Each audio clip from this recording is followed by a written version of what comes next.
Salam pemirsa, pemerintah Tiongkok baru-baru ini mengadakan latihan darurat untuk menghadapi wabah penyakit menular yang belum diketahui penyebabnya di beberapa wilayah pada pertengahan hingga akhir Juli dan Agustus 2024. Latihan-latihan ini dilaksanakan di beberapa kota besar seperti Changye di Gansu, Xiqingsan di Beijing, Lishui di Zhejiang, Qikung di Sichuan, Yueyang di Hunan, dan Tengchong di Yunnan.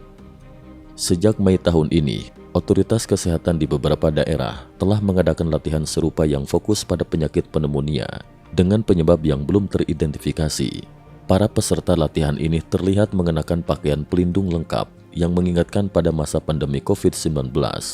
Latihan ini menimbulkan kekhawatiran di kalangan publik, terutama mengingat sejarah yang terjadi sebelum wabah COVID-19 meledak.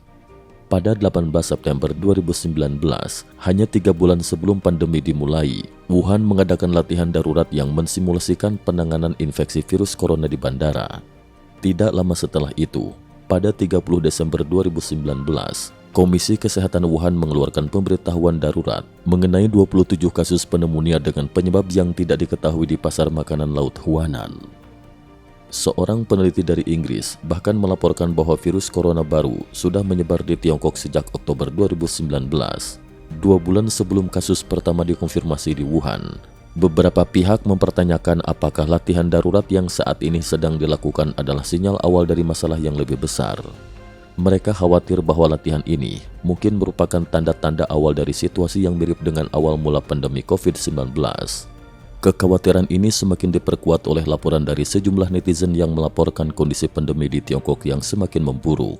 Salah satu warga Nanjing yang terinfeksi menggambarkan bahwa virus kali ini sangat kuat dengan gejala seperti demam tinggi, batuk parah dan rasa sakit yang menyebar ke seluruh tubuh.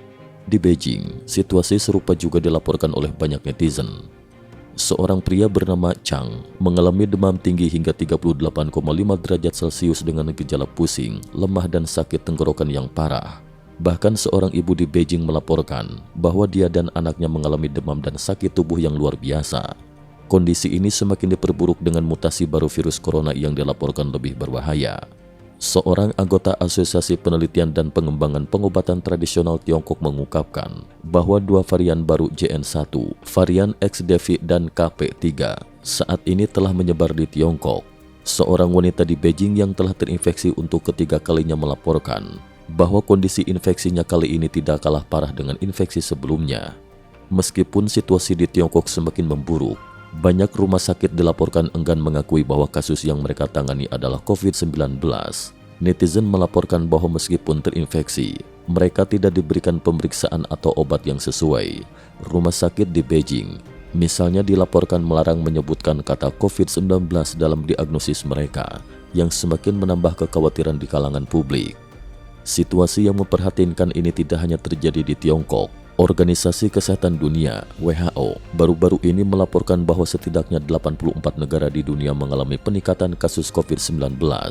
Di Amerika Serikat, tingkat rawat inap anak-anak berusia 11 tahun ke bawah di ruang gawat darurat dilaporkan lebih tinggi daripada orang tua di atas 75 tahun. Kekhawatiran global semakin meningkat dengan kemungkinan munculnya varian yang lebih berbahaya di masa depan.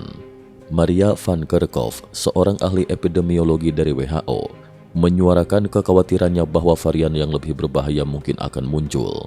Mengingat musim gugur dan musim dingin mendatang merupakan periode dengan risiko tinggi untuk penyakit pernapasan, termasuk COVID-19, banyak pihak merasa perlu untuk meningkatkan kewaspadaan. Cukup sekian dulu, terima kasih atas perhatiannya.